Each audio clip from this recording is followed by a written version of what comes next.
Однажды играли в карту у конногвардейца Нарумова.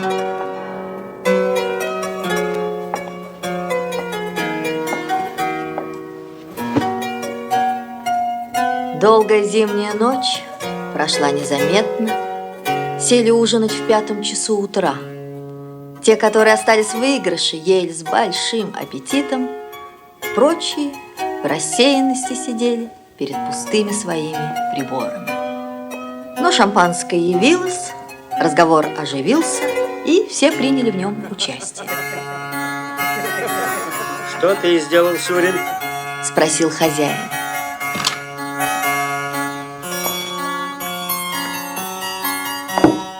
Проиграл по обыкновению. Надобно признаться, что я несчастлив.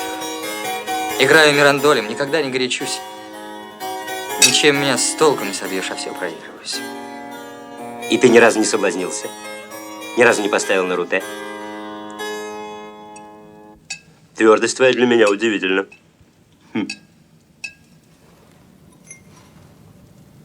А каков Герман? Сказал один из гостей, указывая на молодого инженера. Отроду не брал он карты в руки, отроду не загнул ни одного параллели, а до 5 часов сидит с нами и смотрит на нашу игру. Игра занимает меня сильно. Сказал Герман. Но я не в состоянии жертвовать необходимым в надежде приобрести излишнее. Герман немец. Он расчетлив, вот и все. Заметил Томский.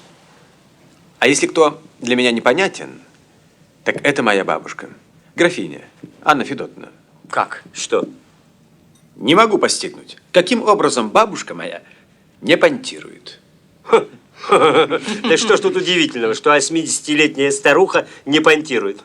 Так вы ничего про нее не знаете? Нет, право, ничего. О, так послушайте. Надобно знать, что бабушка моя лет 60 тому назад ездила в Париж и была там в большой моде.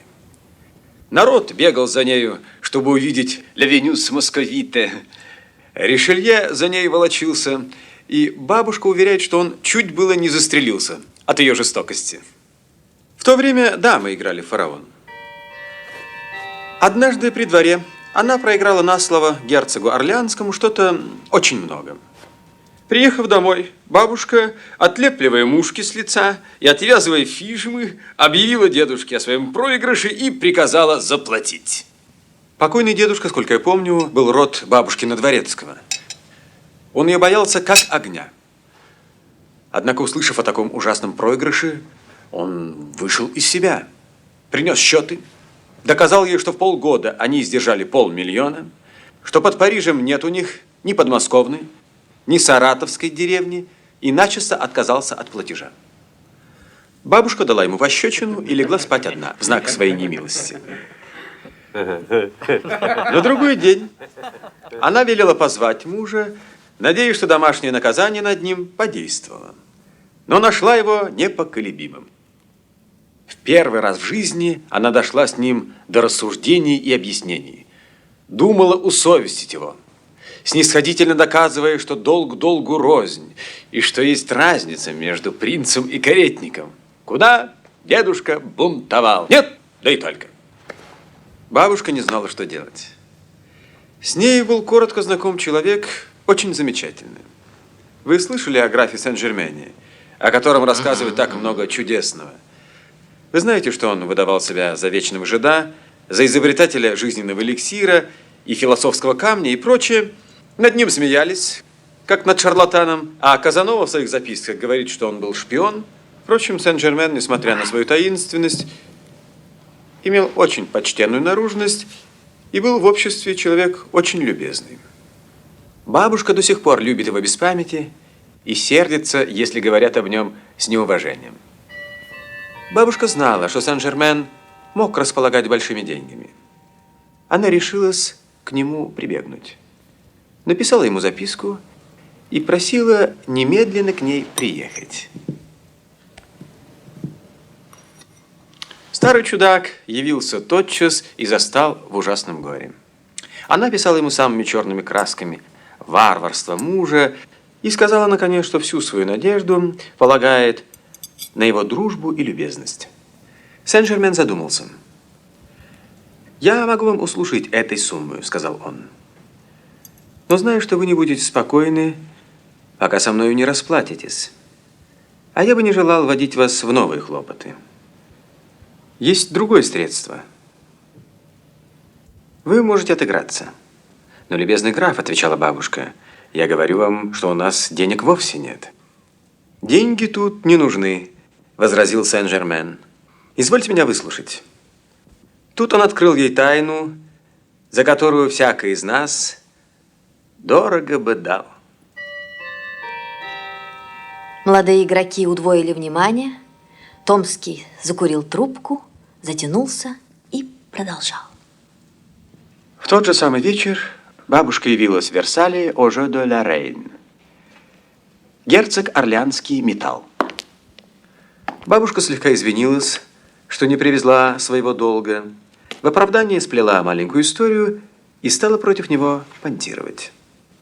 Она выбрала 3 карты, поставила их одну за другой. Все 3 выиграли ей соника, и бабушка отыграла совершенно. Случай. Сказка. Может статься порошковые карты? Не думаю. Как, у тебя есть бабушка, которая угадывает 3 карты сряду, и ты до сих пор не перенял у нее ее каббалистики? Да? Черта с 2. У ней было 4 сыновей, в том числе и мой отец, все 4 отчаянные игроки, и ни одному не открыла она свои тайны. Хотя это было бы не худо для них и даже для меня. Но вот что мне рассказывал дядя, граф Иван Ильич, и в чем он уверял меня честью. Покойный Чеплицкий, тот самый, который умер в нищете, промотав миллионы, однажды в молодости своей проиграл, помнится, Зоричу около 300 тысяч. Он был в отчаянии. Бабушка, которая всегда была строга к шалостям молодых людей, как-то жалилась над Чеплицким. Она дала ему 3 карты, с тем, чтобы он поставил их одну за другую и взяла с него честное слово впредь уже никогда не играть. Чеплицкий явился к своему победителю, они сели играть. Чеплицкий поставил на первую карту 50 тысяч и выиграл соника. Загнул парали, парали П, отыгрался и остался еще в выигрыше. Однако пора спать. Уже без 5:45. В самом деле, уж рассветало. Молодые люди допили свои рюмки и разъехались.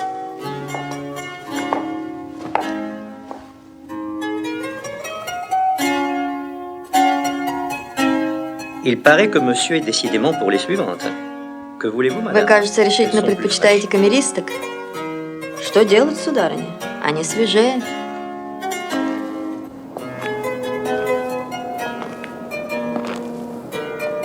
Старая графиня сидела в своей уборной перед зеркалом.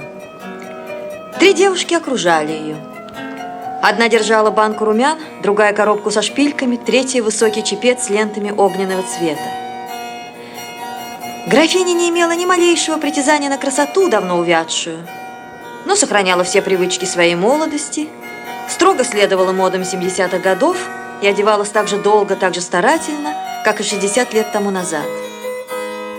У окошка сидела за пяльцами барышня, ее воспитанница.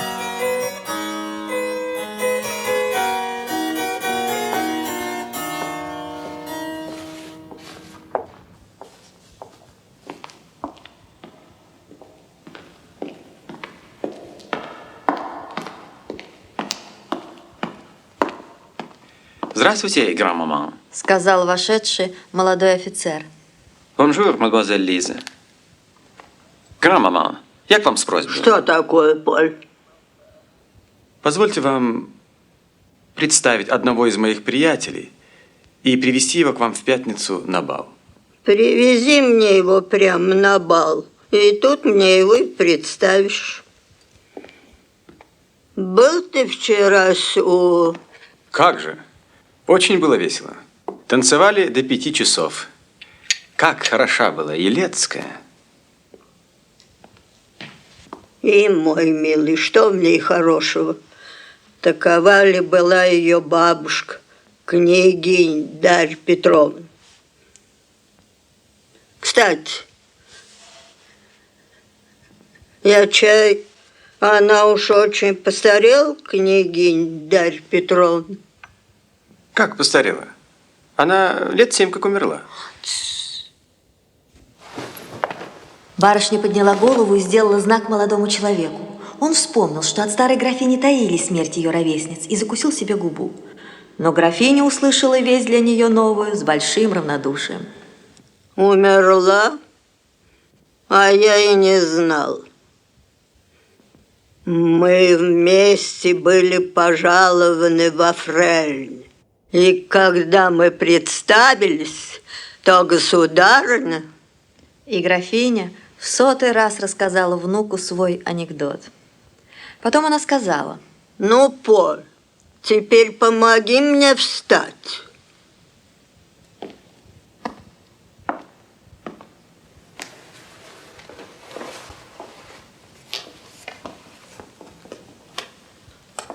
Лизонька, где моя табакерка?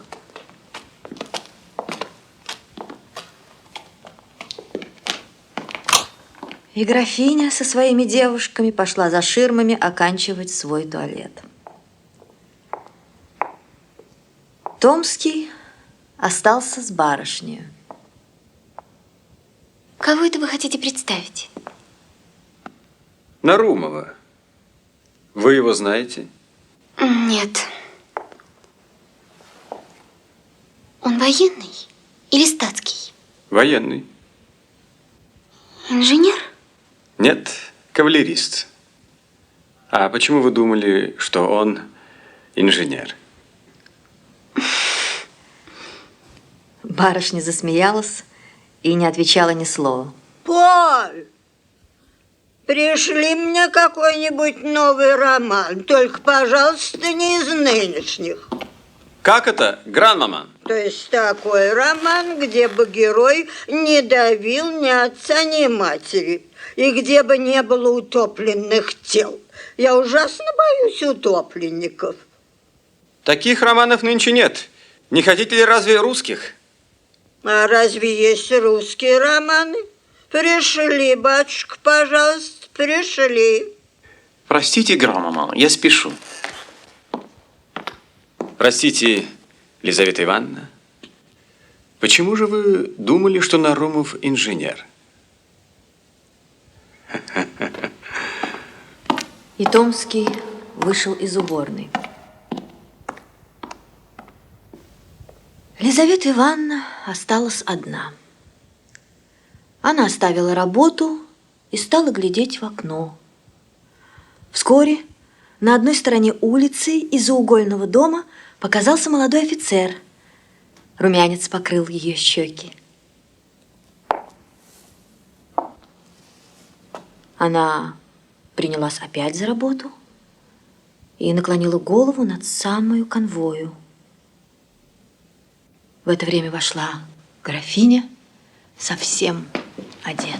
Прикажи, Лизонька, карету закладывать и поедем прогуляться. Да что ты, мать моя, глуха, что ли? Вели скорей закладывать карету. Сейчас.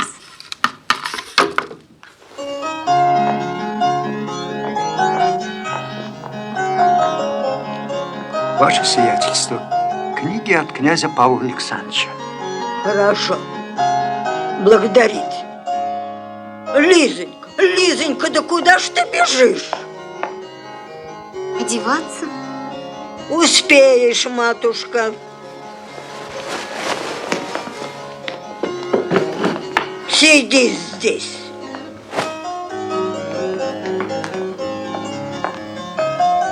Раскрой-ка первый том, читай вслух. Барышня взяла книгу и прочла несколько строк. Громче. Что с тобой, мать моя? С голосу спала, что ли? Погоди. Подвинь мне скамеечку.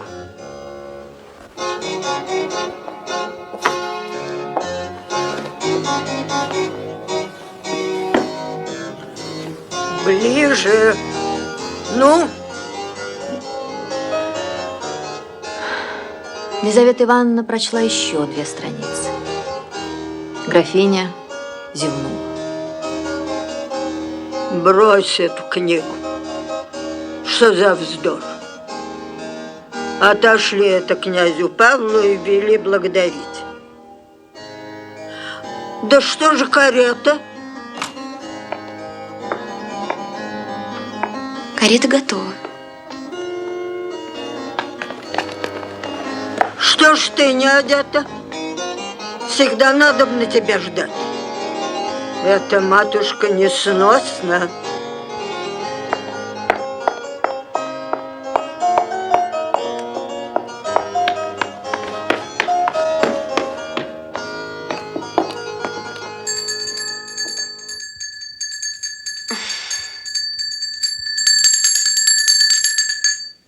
Что это вас не докличешься? Сказать Лизавете Ивановне, что я ее жду. Наконец, мать моя.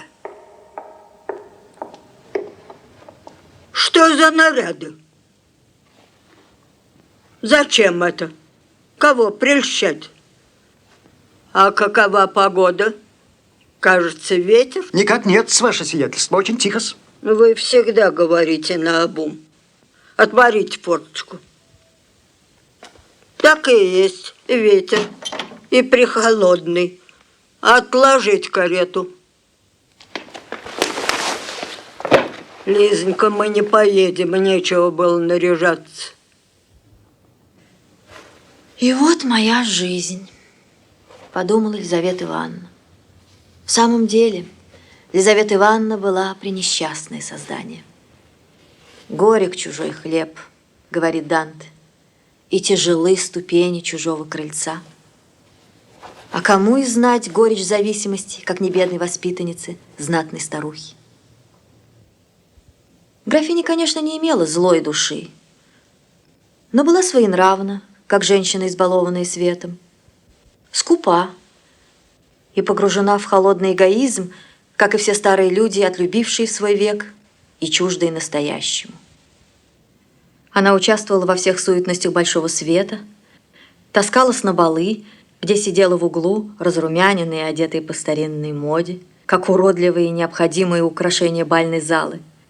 К ней с низкими поклонами подходили приезжающие гости, как по установленному обряду, и потом уже никто ей не занимался. У себя принимала она весь город, наблюдая строгий этикет и не узнавая никого в лицо. Многочисленная челядь ее, разжирев и посидев в ее передней девичьей, делала, что хотела, на перерыв обкрадывая умирающую старуху. Лизавета Ивановна была домашней мученицей. Она разливала чай и получала выговор за лишний расход сахара. Она вслух читала романы и виновата была во всех ошибках автора. Она сопровождала графиню в ее прогулках и отвечала за погоду из мостовой. Ей назначили жалование, которое никогда не доплачивали, а между тем требовали от нее, чтобы она одета была, как и все, то есть как очень немногие. В свете играла она самую жалкую роль. Все ее знали, и никто не замечал. На балах она танцевала только тогда, как не доставала визави. И дамы брали ее под руку всякий раз, как им нужно было идти в уборную, поправить что-нибудь в своем наряде. Лизавета Ивановна была самолюбива, живо чувствовала свое положение и глядела кругом себя, с нетерпением ожидая избавителя. Но молодые люди, расчетливые в ветреном своем тщеславии, не удостоивали ее внимания, хотя Елизавета Ивановна была 100 раз милее наглых и холодных невест, около которых они увивались. Сколько раз, оставив тихонько скучную и пышную гостиную, она уходила плакать в бедной своей комнате, где стояли ширмы, оклеенные обоями, комод, зеркальце и крашеная кровать, и где сальная свеча темно горела в медном шандале. Однажды, это случилось 2 дня после вечера, описанного в начале этой повести, и за неделю перед той сценой, на которой мы остановились, однажды Елизавета Ивановна, сидя под окошком за пяльцами, нечаянно взглянула на улицу и увидела молодого инженера, стоящего неподвижно и устремившего глаза к ее окошку. Она опустила голову и снова занялась работой. Через 5 минут взглянула опять. Молодой офицер стоял на том же месте, устремив на нее глаза. Не имея привычки кокетничать с прохожими офицерами, она перестала глядеть на улицу и шила около 2 часов, не приподнимая головы. Подали обедать. Она встала, начала убирать свои пяльцы и, взглянув нечаянно на улицу, опять увидела офицера. Это показалось ей довольно странным. После обеда она подошла к окошку с чувством беспокойства, но офицера уже не было, и она про него забыла. Дня через 2, выходя с графиней садиться в карету, она опять его увидела. Он стоял у самого подъезда, закрыв лицо бобровым воротником. Черные глаза его сверкали из-под шляпы. Елизавета Ивановна испугалась, сама не зная чего, и села в карету с трепетом неизъяснимым. Возвратясь домой, она подбежала к окошку. Офицер стоял на прежнем месте, устремив на нее глаза. Она отошла, мучаясь любопытством и волнуемая чувством для нее совершенно новым. С того времени не проходило дня, чтобы молодой человек в известный час не являлся под окнами их дома. Между им и ею учредились неусловленные сношения. Сидя на своем месте за работой, она чувствовала его приближение, поднимала голову, смотрела на него с каждым днем долее и долее. Молодой человек, казалось, был зато ей благодарен. Она видела острым взором молодости, как быстрый румянец покрывал его бледные щеки всякий раз, когда взоры их встречались. Через неделю она ему улыбнулась. Когда Томский спросил позволения представить графине своего приятеля, сердце бедной девушки забилось. Но узнав, что Нарумов не инженер, а конногвардеец, она сожалела, что нескромным вопросом высказала свою тайну ветреному Томскому.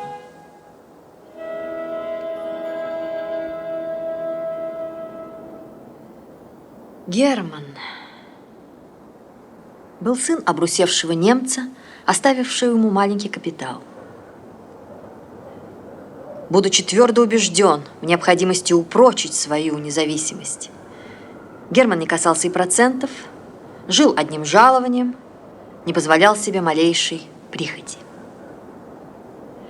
Впрочем, он был скрытен и честолюбив, и товарищи его редко имели случай посмеяться над его излишней бережливостью.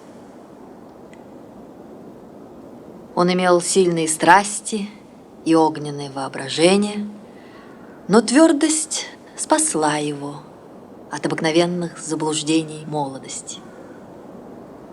Так, например, будучи в душе игрок, никогда не брал он карты в руки. ибо рассчитал, что его состояние не позволяло ему, как сказывал он, жертвовать необходимым в надежде приобрести излишнее. А между тем целые ночи просиживал за карточными столами и с лихорадочным трепетом следовал за различными оборотами игры.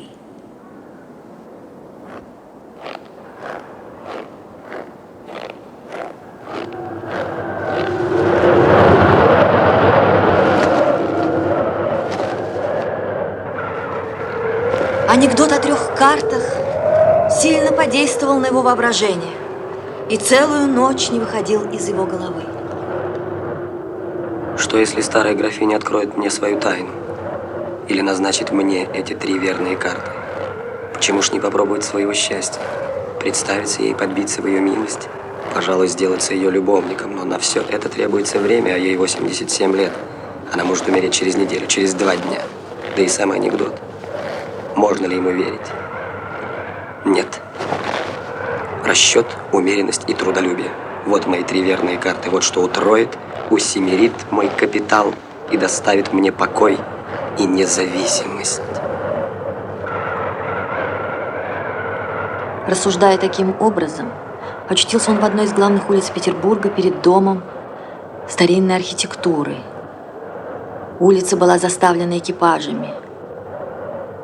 Кареты одна за другой катились к освещенному подъезду. Из карет поминутно вытягивались то стройная нога молодой красавицы, то гремучие ботфорта, то полосатый чулок и дипломатический башмак. Шубы и плащи мелькали мимо величавого швейцара.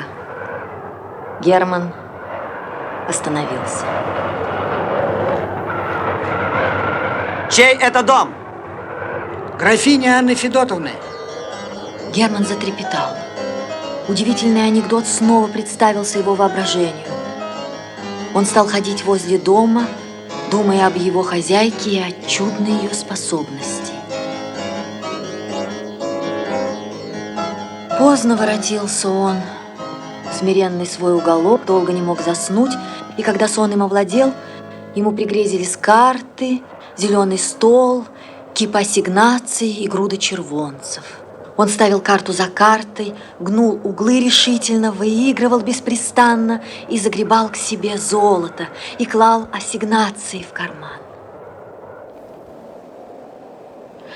Проснувшись уже поздно, он вздохнул о потере фантастического своего богатства, пошел опять бродить по городу и опять очутился перед домом графини. Неведомая сила, казалось, привлекала его к нему. Он остановился и стал смотреть на окна. В одном увидел он черноволосую головку, наклоненную, вероятно, над книгой или над работой.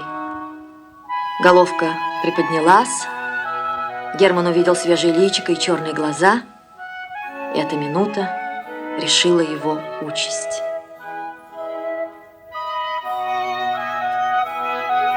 Vous m'écrivez, mon ange, des lettres de 4 Вы pages. пишете мне, мой ангел, письма по 4 страницы, быстрее, чем я успеваю их прочитать. Только Елизавета Ивановна успела снять капот и шляпу, как уже графиня послала за нею и велела опять подавать карету. Они пошли садиться. В то самое время, как 2 лакея приподняли старуху и просунули в дверцы, Елизавета Ивановна у самого колеса увидела своего инженера. Он схватил ее руку. Она не могла опомниться от испугу. Молодой человек исчез. Письмо осталось в ее руке. Она спрятала его за перчатку. И во всю дорогу ничего не слыхала и не видала. Кто это с нами встретился?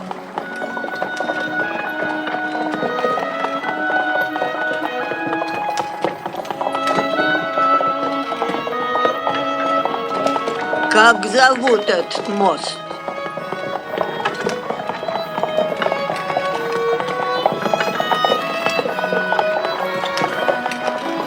Что там написано на вывеске? Что с тобой сделалось, мать моя? Столбняк на тебя нашел, что ли? Ты меня не слышишь или не понимаешь? Слава богу, я не картавлю. И из ума еще не выжила. Елизавета Ивановна ее не слушала. Возвратясь домой, она побежала в свою комнату, вынула из перчатки письмо, оно было не запечатано, Елизавета Ивановна его прочитала. Письмо содержало в себе признание в любви. Оно было нежно, почтительно и слово в слово взято из немецкого романа. Но Елизавета Ивановна по-немецки не умела и была очень им довольна. Однако принятое ею письмо беспокоило ее чрезвычайно. Впервые входила она в тайные тесные сношения с молодым мужчиной. Его дерзость ужасала ее. Она упрекала себя в неосторожном поведении и не знала, что делать. Перестать ли сидеть у окошка и невниманием охладить в молодом офицере охоту к дальнейшим преследованиям? Отослать ли ему письмо? Отвечать ли холодно и решительно? Ей не с кем было посоветоваться. У ней не было ни подруги, ни наставницы. Елизавета Ивановна решилась отвечать. Она села за письменный столик, взяла перо, бумагу и задумалась. Несколько раз начинала она свое письмо и рвала его. То выражения казались ей слишком снисходительными, то слишком жестокими. Наконец, ей удалось написать несколько строк, которыми она осталась довольна. Я уверена, что вы имеете честные намерения и что вы не хотели оскорбить меня необдуманным поступком. Но знакомство наше не должно бы начаться таким образом. Возвращаю вам письмо ваше и надеюсь, что не буду впредь иметь причины жаловаться на незаслуженное неуважение. На другой день, увидя идущего Германа, Елизавета Ивановна встала из-за пяльцев, вышла в залу, отворила форточку и бросила письмо на улицу, надеясь на проворство молодого офицера. Герман подбежал, поднял его и вошел в кондитерскую лавку. Сорвав печать, он нашел свое письмо и ответ Лизаветы Ивановны. Он того и ожидал и возвратился домой очень занятый своей интригой. 3 дня после того Лизавете Ивановне молоденькая быстроглазая мамзель принесла записочку из модной лавки.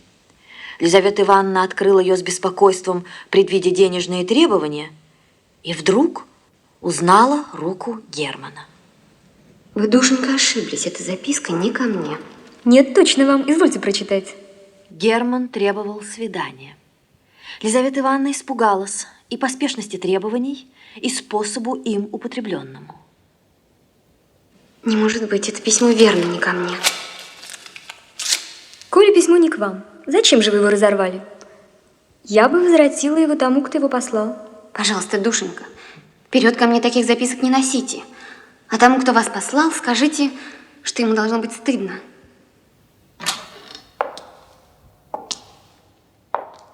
Но Герман не унялся. Лизавета Ивановна каждый день получала от него письма то тем, то другим образом. Они уже не были переведены с немецкого.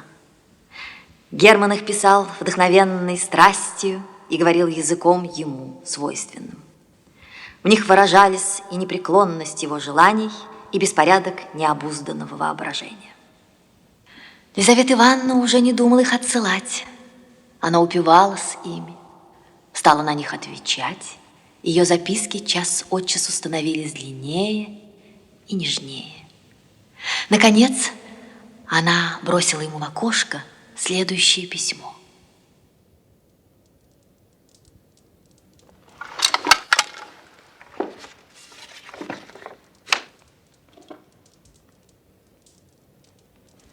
Сегодня бал у нас у посланника, графиня там будет. Мы останемся часов до 2, в том случае увидеть меня наедине. Как скоро графиня уедет, ее люди, вероятно, разойдутся. В сенях останется швейцар, но и он обыкновенно уходит в свою каморку. Приходите в 11:30. Ступайте прямо на лестнице. Коли найдете, то спросите, дома ли графиня. Вам скажут, нет, делать нечего. Вы должны будете воротиться, но, вероятно, вы не встретите никого. Девушки сидят все в одной комнате. Передней. Ступайте налево. Ступайте налево. Идите прямо до графининой спальни. В спальне за ширмой будут 2 маленькие двери. Справа кабинет, куда графиня никогда не входит. Справа, слева в коридор. Графиня, длинная узенькая лентая лестница. Она ведет мою справа, слева.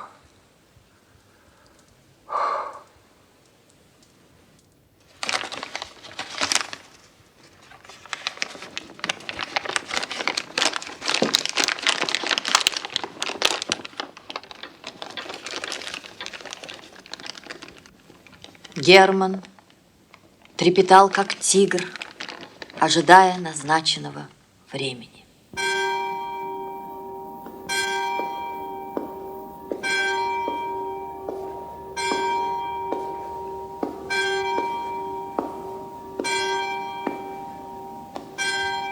В 10 часов вечера он уж стоял перед домом графини. Погода была ужасная. Ветер выл, мокрый снег падал тяжелыми хлопьями, фонари светились тускло, улицы были пусты. Изредка тянулся Ванька на тощей кляче своей, высматривая запоздалого седока. Герман стоял в одном сюртуке, не чувствуя ни ветра, ни снега. Наконец, графинину карету подали. Герман видел, как лакеи вынесли под руки сгорбленную старуху, укутанную в соболью шубу, и как вслед за нею в холодном плаще, с головой, убранной свежими цветами, мелькнула ее воспитанница. Дверцы захлопнулись.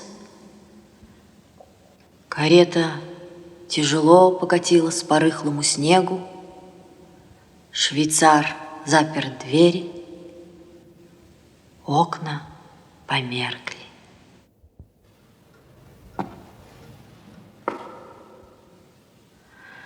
Герман стал ходить около опустевшего дома. Он подошел к фонарю, взглянул на часы, было 20 минут 12. Он остался под фонарем, устремив глаза на часовую стрелку и выжидая остальные минуты. Ровно в половине 12 Герман ступил на графинино крыльцо и взошел в ярко освещенные сени. Швейцара не было.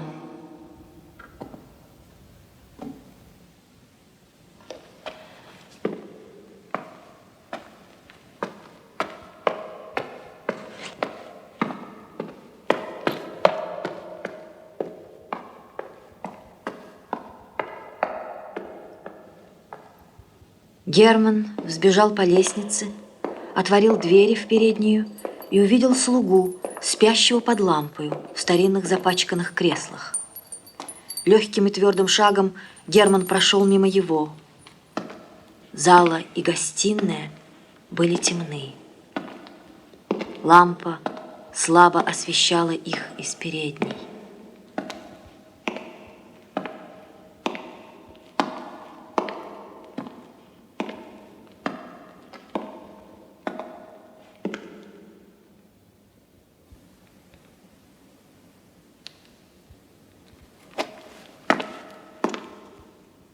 Герман вошел в спальню. Перед кивотом, наполненным старинными образами, теплила золотая лампада. Полинялые штофные кресла и диваны с пуховыми подушками, сошедшие позолотую, стояли в печальной симметрии около стен, обитых китайскими обоями. На стене висели 2 портрета, писанные в Париже мадам Лебран. Один из них изображал мужчину лет 40, румяного и полного, в светло-зеленом мундире со звездою. другой – молодую красавицу с орлиным носом, с зачесанными висками и с розою в пудренных волосах. По всем углам торчали фарфоровые пастушки, столовые часы работы славного Леруа, коробочки, рулетки, веера и разные дамские игрушки, изобретенные в конце минувшего столетия вместе с Монгольфьеровым шаром и Месмеровым магнетизмом. Герман пошел за ширмы.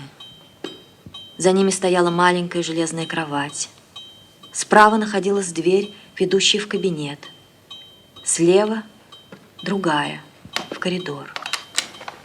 Герман ее отворил, увидел узкую витую лестницу, которая вела в комнату бедной воспитанницы.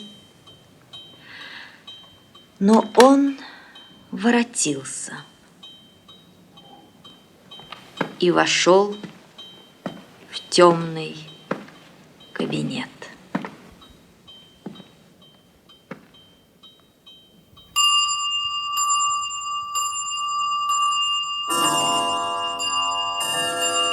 Время шло медленно, все было тихо. В гостиной пробило 12. По всем комнатам часы одни за другими прозвонили 12, и все умолкло опять. Герман стоял, прислоняясь к холодной печке.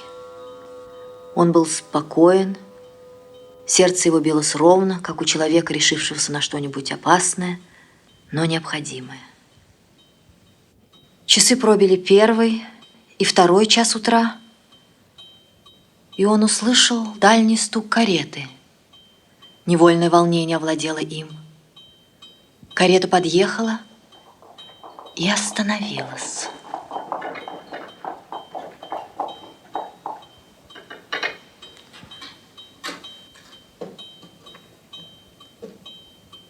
Он услышал стук опускаемой подножки. В доме засуетились, люди побежали, раздались голоса, и дом осветился.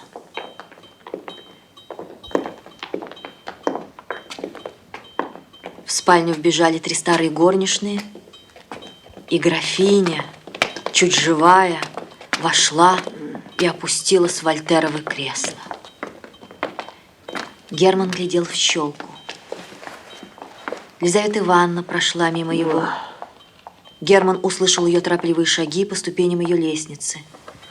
В сердце его отозвалось нечто похожее на угрызение совести и снова умолкло. Он окаменел.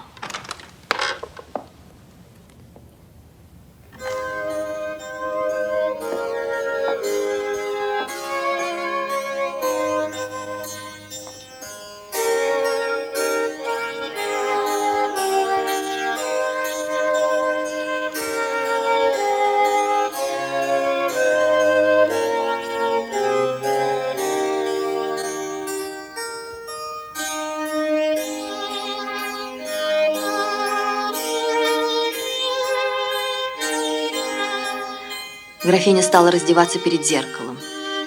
Откололи с нее чепец, украшенный розами, сняли напудренный парик с ее седой, плотно остриженной головы. Булавки дождем сыпались около нее. Желтое платье, шитое серебром, упало к ее распухлым ногам. Герман был свидетелем отвратительных таинств ее туалета. Наконец графиня осталась в спальной кофте и ночном чепце. В этом наряде, более свойственной ее старости, она казалась менее ужасной и безобразной. Как и все старые люди вообще, графиня страдала бессонницей. Раздевшись, она отослала горничных, свечи вынесли, комната опять осветилась одной лампадою. Графиня сидела вся желтая, шевеля отвислыми губами, качаясь направо и налево. В мутных глазах ее изображалось совершенное отсутствие мысли. Смотря на нее, можно было бы подумать, что качание страшной старухи происходило не от ее воли, но по действию скрытого гальванизма. Вдруг это мертвое лицо изменилось неизъяснимо, губы перестали шевелиться, глаза оживились, Перед графиней стоял незнакомый мужчина. Не пугайтесь. Ради Бога, не пугайтесь. Я не имею намерения вредить вам. Я пришел умолять вас об одной милости.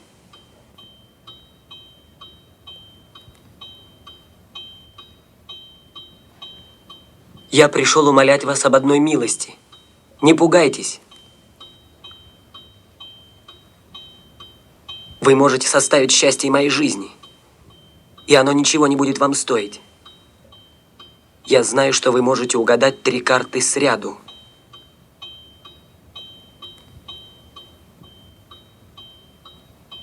Это была шутка. Клянусь вам. Это была шутка. Этим нечего шутить. Вспомните Чеплицкого, которому помогли вы отыграться. Можете ли вы назначить мне эти 3 верные карты? Для кого вам беречь вашу тайну? Для внуков? Они богаты и без того. Они же не знают и цены деньгам. Моту не помогут ваши 3 карты. Кто не умеет беречь отцовское наследство, тот все-таки умрет в нищете, несмотря ни на какие демонские усилия. Я не Мот. Я знаю цену деньгам. Ваши 3 карты для меня не пропадут. Ну.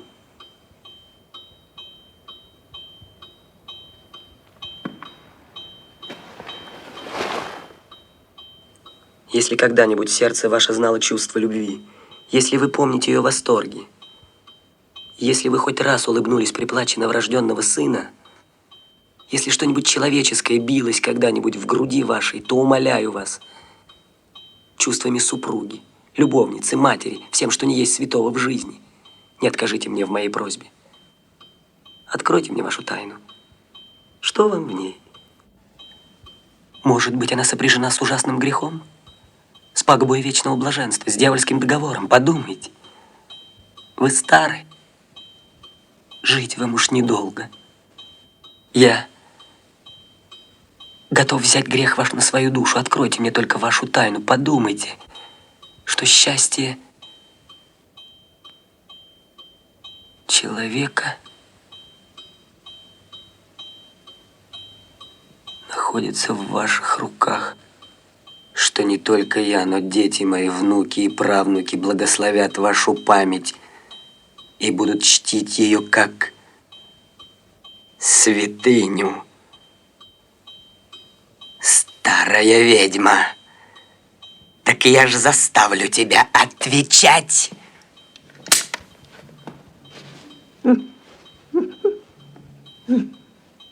Перестаньте ребячиться. Спрашиваю в последний раз, хотите ли назначить мне ваши 3 карты?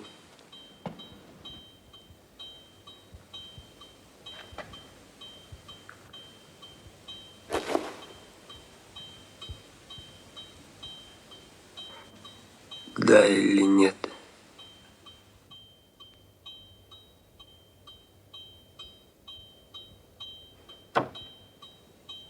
Графиня не отвечала. Герман увидел, что она умерла.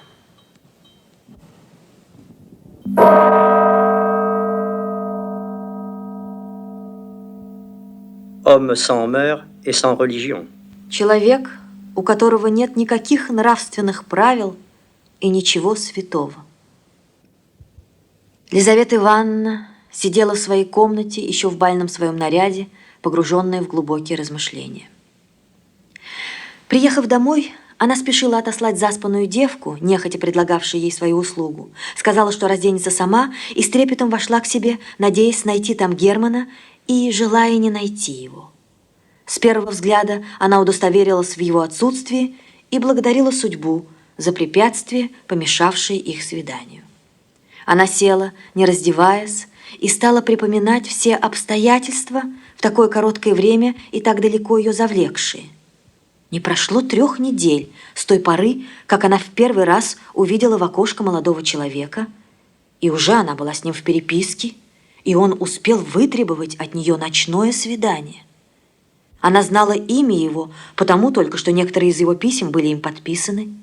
Никогда с ним не говорила, не слыхала его голоса, никогда о нем не слыхала. До самого сего вечера. Странное дело, в самый тот вечер на балье, Томский, дуясь на молодую княжну Полину, которая против обыкновения кокетничала не с ним, желал отомстить, выказывая равнодушие. Он позвал Елизавету Ивановну и танцевал с ней бесконечную мазурку.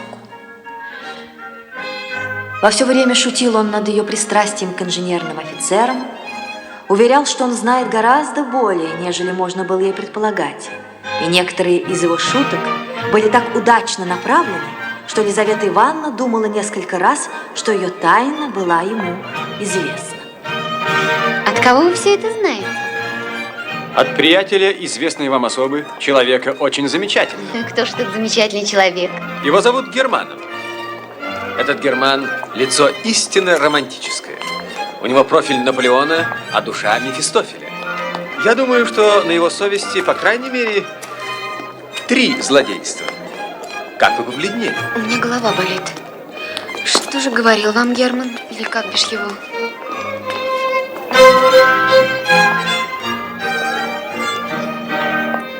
Герман очень недоволен своим приятелем. Он говорит, что на его месте он бы поступил совсем иначе. Я даже полагаю, что Герман имеет на вас виды. По крайней мере, он очень неравнодушно слушает влюбленные восклицания своего приятеля. Где же он мог меня видеть? В церкви, может быть, на гулянии, Бог его знает. Может быть, в вашей комнате. Во время вашего сна. От него станет. Подошедшие к ним 3 дамы с вопросами «Ублиу», «Регре» прервали разговор, который становился мучительно любопытен для Елизаветы Ивановны. Дама, выбранная Томским, была сама княжна. Она успела с ним изъясниться, обежав лишний круг и лишний раз повертевшись перед своим стулом. Томский, возвратясь на свое место, уже не думал ни о Германе, ни о Елизавете Ивановне. Она непременно хотела возобновить прерванный разговор, но мазурка кончилась, и вскоре после старая графиня уехала. Слова Томского были не что иное, как мазурочная болтовня, но они глубоко заронились в душу молодой мечтательницы. Портрет, набросанный Томским, сходствовал с изображением, составленным ей самою. И благодаря новейшим романам это уже пошлое лицо пугало и пленяло ее воображение. Она сидела, сложа крестом голые руки, наклонив на открытую грудь голову, еще убранную цветами. Вдруг дверь отворилась, и Герман вошел. Она затрепетала.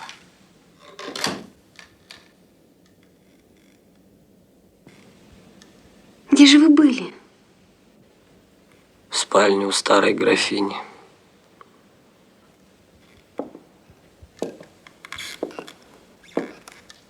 Я сейчас от нее. Графиня умерла. Боже мой, что вы говорите? И кажется, я причина ее смерти.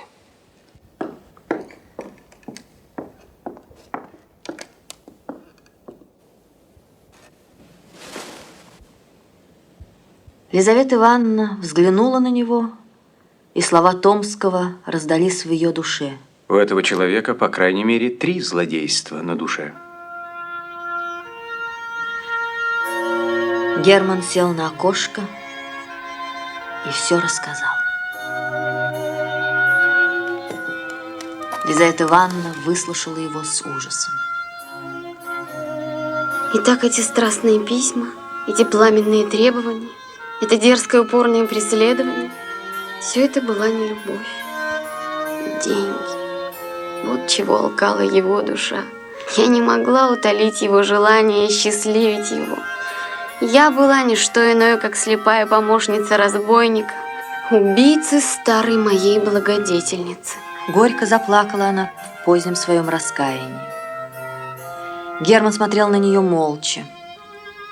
Сердце его также терзалось. Но ни слезы бедной девушки, ни удивительная прелесть ее горести не тревожили суровой души его. Его не терзала совесть при мысли о мертвой старухе. Одно его ужасало – невозвратная потеря тайны, от которой ожидал обогащения. Вы чудовище. Я не хотел ее смерти. Пистолет мой не заряжен.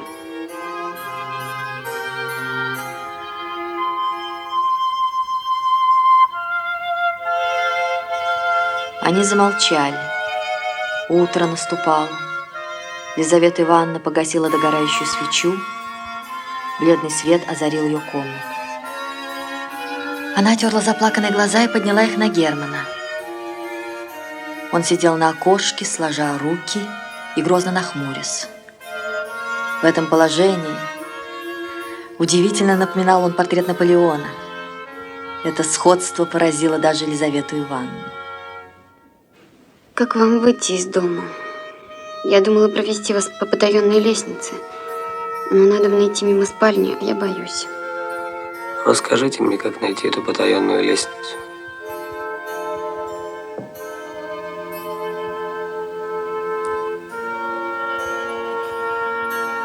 Я выйду.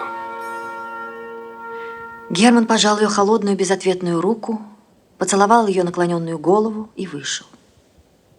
Он спустился вниз по витой лестнице и вошел опять в спальню графини. Мертвая старуха сидела, окаменев. Лицо ее выражало глубокое спокойствие. Герман остановился перед нею, долго смотрел на нее, как бы желая удостовериться в ужасной истине. Наконец, вошел в кабинет.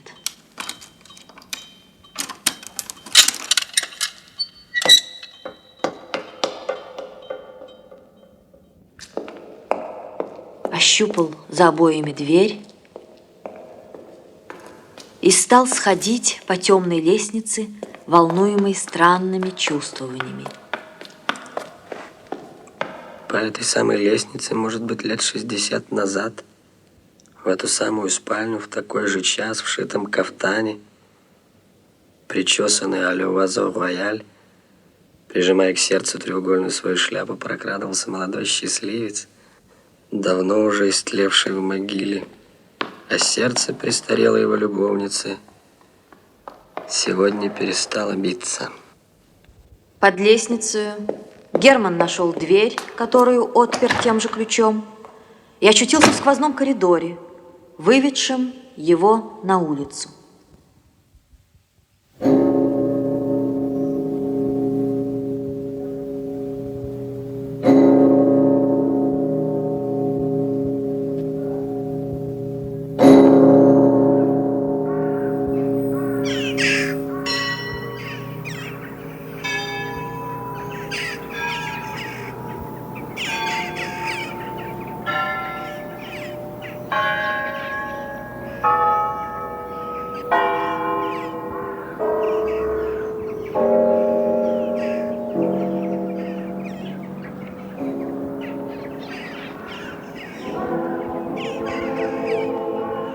Дня после роковой ночи, в 9 часов утра, Герман отправился в монастырь, где должны были отпевать тело усопшей графини. Не чувствуя раскаяния, он не мог, однако, совершенно заглушить голос совести, твердивший ему: «Ты убийца старухи». Имея мало истины веры, он имел множество предрассудков. Он верил, что мертвая графиня могла иметь вредное влияние на его жизнь, и решился явиться на ее похороны, чтобы спросить у ней прощения. Церковь была полна. Герман на силу мог пробраться сквозь толпу народа. Гроб стоял на богатом катафалке под бархатным балдахином. Усопшая лежала в нем с руками, сложенными на груди, в кружевном чепце и в белом атласном платье. Кругом стояли ее домашние. Слуги в черных кафтанах с гербовыми лентами на плече и со свечами в руках, родственники в глубоком трауре, дети, внуки и правнуки. Никто не плакал. Слезы были бы une affectation. Графиня так была стара, что ее смерть никого не могла поразить, и что ее родственники смотрели на нее, как на давно отжившую. Молодой архиерей произнес надгробное слово. В простых и трогательных выражениях представил он мирное успение праведницы, которые долгие годы были тихим, умилительным приготовлением к христианской кончине.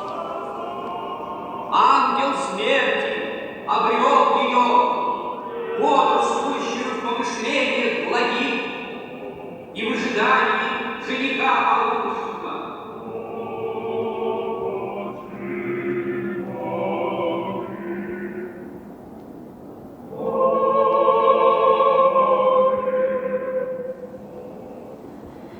Служба совершилась с печальным приличием. Родственники первые пошли прощаться с телом, потом двинулись и многочисленные гости, приехавшие поклониться той, которая так давно была участницей в их суетных увеселениях. После них и все домашние. Наконец приблизилась старая барская барыня, ровесница покойницы. Две молодые девушки вели ее под руки. Она не в силах была поклониться до земли, и одна пролила несколько слез, поцеловав холодную руку госпожи своей. После нее Герман решился подойти к гробу. Он поклонился в землю и несколько минут лежал на холодном полу, усыпанном ельником. Наконец, приподнялся, бледен, как сама покойница, зашел на ступени катафалка и наклонился. В эту минуту показалось ему, что мертвая взглянула на него насмешливо, прищуривая одним глазом. Герман, поспешно подавшись назад, оступился и навзничь грянулся обземь.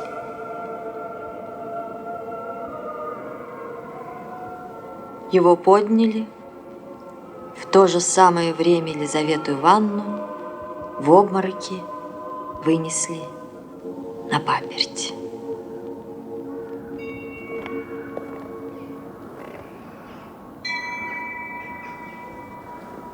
Этот эпизод возмутил на несколько минут торжественность мрачного обряда. Между посетителями поднялся глухой ропот, а худощавый камергер, близкий родственник покойницы, шепнул на ухо стоящему подле него англичанину, что молодой офицер ее побочный сын. На что англичанин отвечал холодно: «О».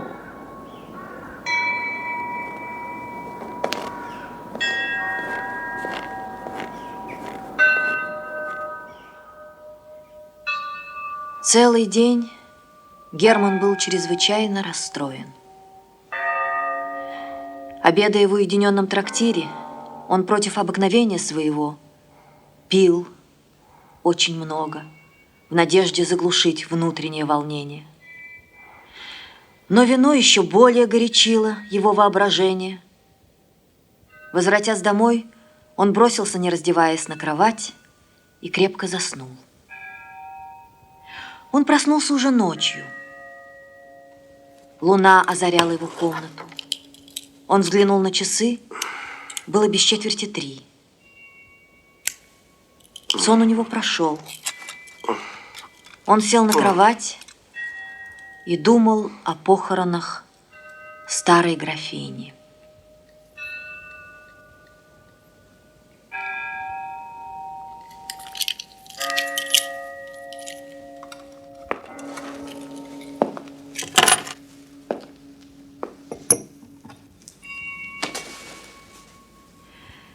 В это время кто-то с улицы взглянул к нему в окошко и тотчас отошел.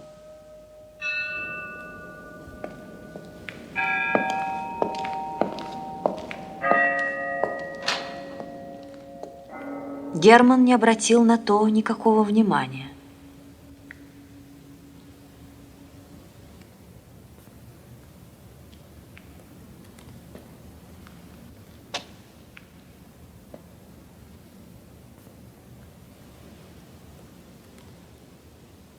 Через минуту услышал он, что отпирали дверь в передней комнате, Герман думал, что денщик его, пьяный по своему обыкновению, возвращался с ночной прогулки.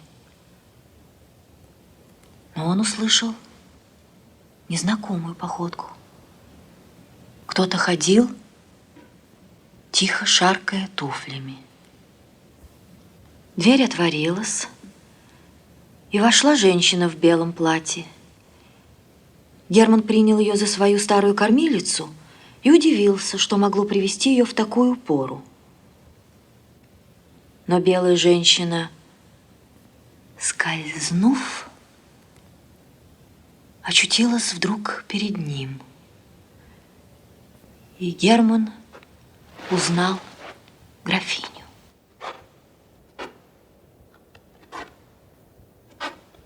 Я пришла к тебе против своей воли, но мне велено исполнить твою просьбу. Тройка, семерка и туз выиграют тебе сряду, но с тем, чтоб ты в сутки более одной карты не ставил, и чтоб во всю жизнь уже после не играл.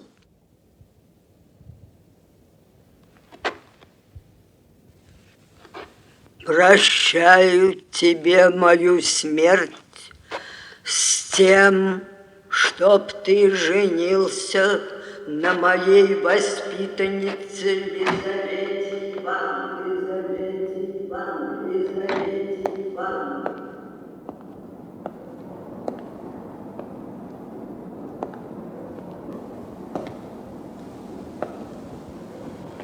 С этим словом она тихо повернулась, пошла к дверям и скрылась, шаркая туфлями. Герман слышал, как хлопнула дверь в сенях, и увидел, что кто-то опять поглядел к нему в окошко. Герман долго не мог опомниться. Он вышел в другую комнату. Денщик его спал на полу. Герман на силу его добудился. Денщик был пьян по обыкновению. От него нельзя было добиться никакого толку. Дверь в сени была заперта.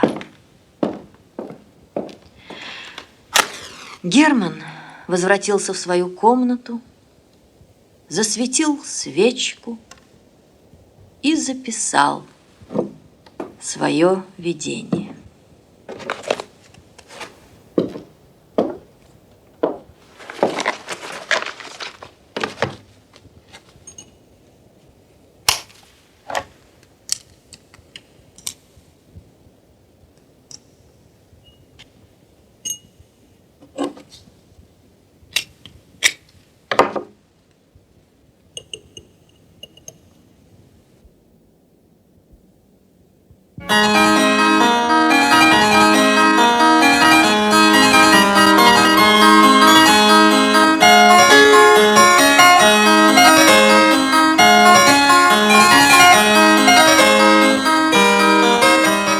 Две неподвижные идеи не могут вместе существовать в нравственной природе, так же, как два тела не могут в физическом мире занимать одно и то же место. Тройка, семерка, туз скоро заслонили в воображении Германа образ мертвой старухи. Тройка, семерка, туз не выходили из его головы и шевелились на его губах. Увидев молодую девушку, он говорил: Как она стройна. Настоящая тройка червонная. У него спрашивали, который час, он отвечал: Без 5 минут семерка. Всякий пузатый мужчина напоминал ему туза. Тройка, семерка, туз преследовали его во сне, принимая всевозможные виды. Тройка цвела перед ним в образе пышного грандифлера. Семерка представлялась готическими воротами. Туз — огромным пауком. Все мысли его слились в одну — воспользоваться тайной, которая дорого ему стоила. Он стал думать об отставке и о путешествии. Он хотел в открытых и грецких домах Парижа вынудить клад у очарованной фортуны. Случай избавил его от хлопот. В Москве составилось общество богатых игроков под председательством славного Чекалинского, проведшего весь век за картами и нажившего некогда миллионы, выигрывая векселя и проигрывая чистые деньги. Долговременная опытность заслужила ему доверенность товарищей, а открытый дом, славный повар, ласковость и веселость приобрели уважение публики. Он приехал в Петербург.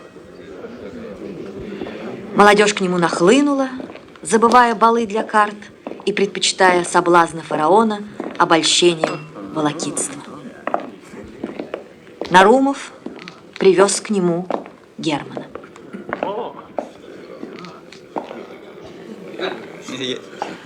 Они прошли ряд великолепных комнат, наполненных учтивыми официантами. Несколько генералов и тайных советников играли в вист.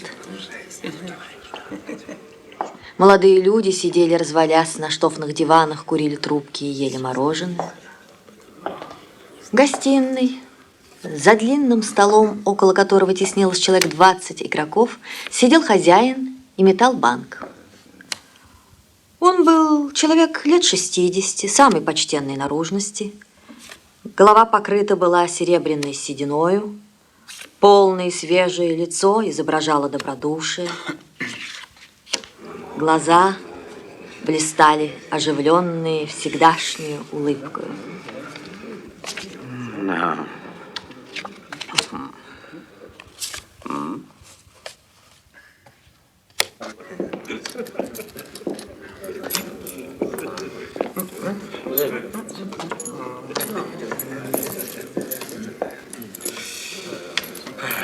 Нарумов представил ему Германа.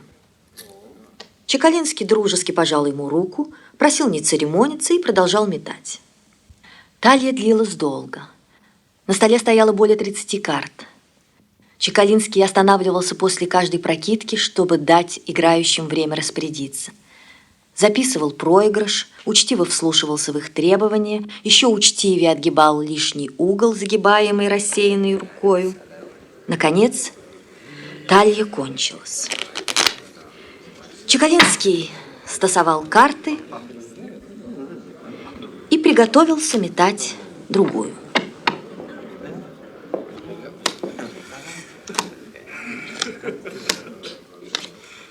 Позвольте поставить карту.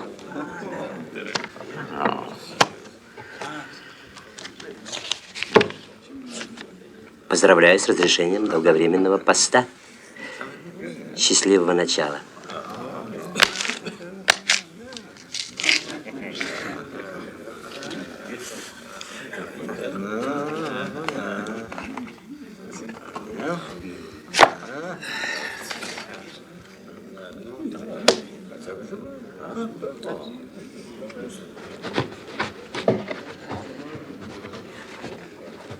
Идет. Сколько? Извините, я не разгляжу. 47 тысяч. При этих словах все головы обратились мгновенно, и все глаза устремились на Германа. Он с ума сошел, подумал Нарумов. Позвольте заметить вам, что игра ваша сильна. Никто более 275 семпелем здесь еще не ставил. Что ж, бьете вы мою карту или нет? Я хотел только вам доложить, что, будучи удостоен доверенности товарищей, я не могу метать иначе, как на чистые деньги. С моей стороны, я, конечно, уверен, что довольно вашего слова. Но для порядка игры и счетов я прошу вас поставить деньги на карту.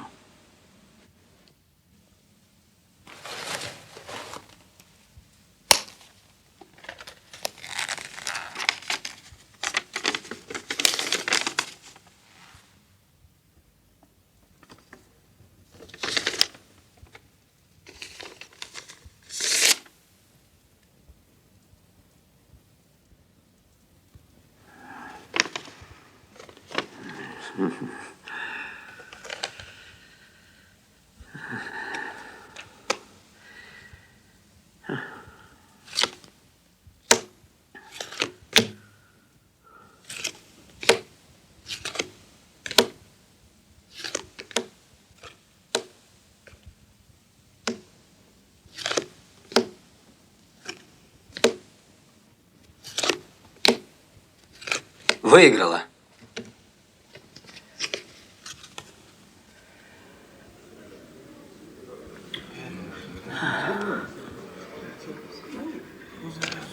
Изволите получить? Сделайте одолжение. Чекалинский вынул из кармана несколько банковых билетов и тотчас расчелся. Герман принял свои деньги и отошел от стола. Нарумов не мог опомниться. Герман выпил стакан лимонаду и отправился домой. На другой день вечером он опять явился у Чекалинского. Хозяин метал. Герман подошел к столу, понтеры тотчас дали ему место. Чекалинский ласково ему поклонился. Герман дождался новой талии, поставил карту, положил на нее свои 47 тысяч и вчерашний выигрыш. Чекалинский стал метать.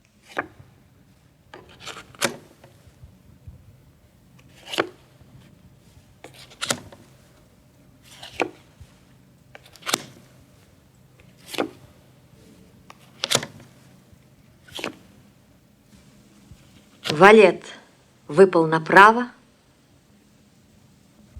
семерка налево. Герман открыл семерку.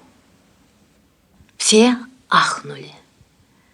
Чекалинский, видимо, смутился. Он отсчитал 94 тысячи и передал Герману. Герман принял их с хладнокровием и в ту же минуту удалился. Следующий вечер Герман явился опять у стола.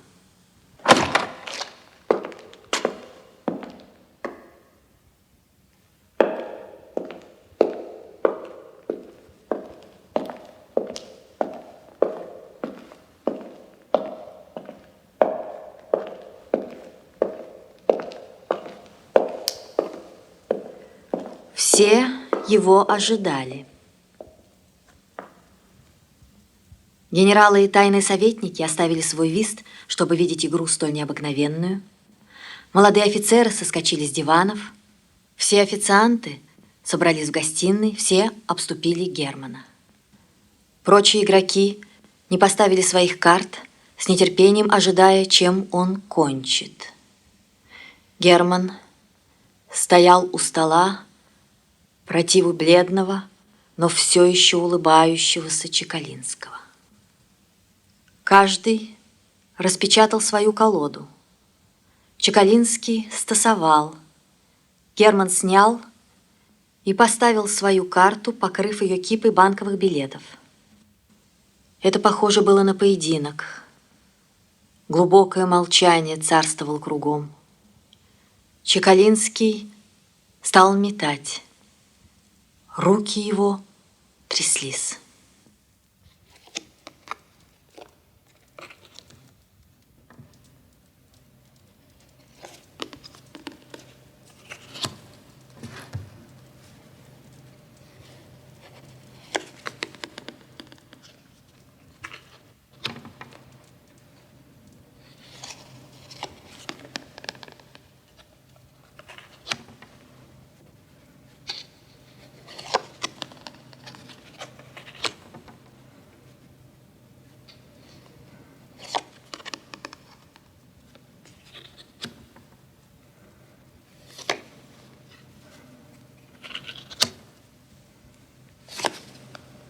Направо легла дама, налево туз. Туз выиграл.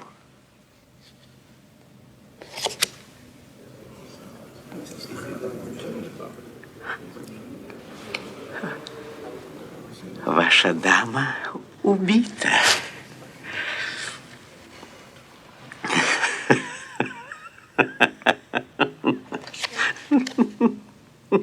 В самом деле, вместо туза у него стояла пиковая дама. Он не верил своим глазам, не понимая, как мог он обдернуться. В эту минуту ему показалось, что пиковая дама прищурилась и усмехнулась. Необыкновенное сходство поразило его.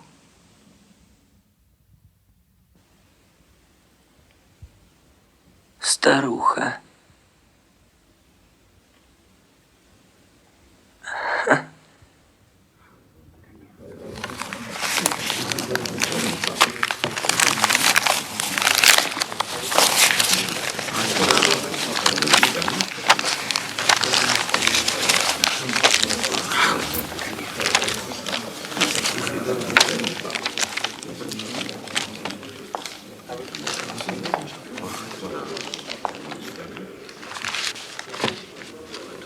Чекалинский потянул к себе проигранный билет. Герман стоял неподвижно.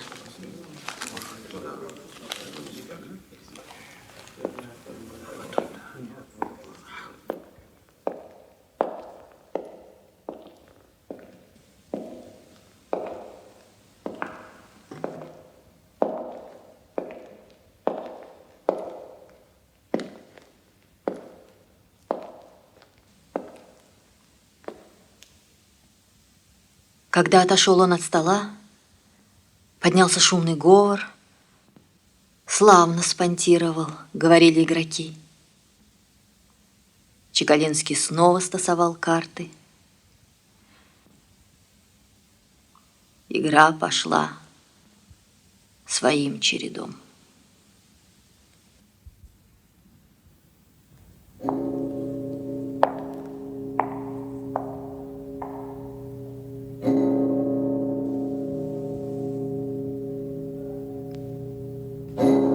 Герман сошел с ума. Он сидит в Обуховской больнице в 17-м номере, не отвечает ни на какие вопросы и бормочет необыкновенно скоро: тройка, семерка, туз, тройка, семерка, дама. Елизавета Ивановна вышла замуж за очень любезного молодого человека. Он где-то служит и имеет порядочное состояние. Он сын бывшего управителя у старой графини. У Елизаветы Ивановны воспитывается бедная родственница. Томский произведен в ротмистры и женится на княжне Полине.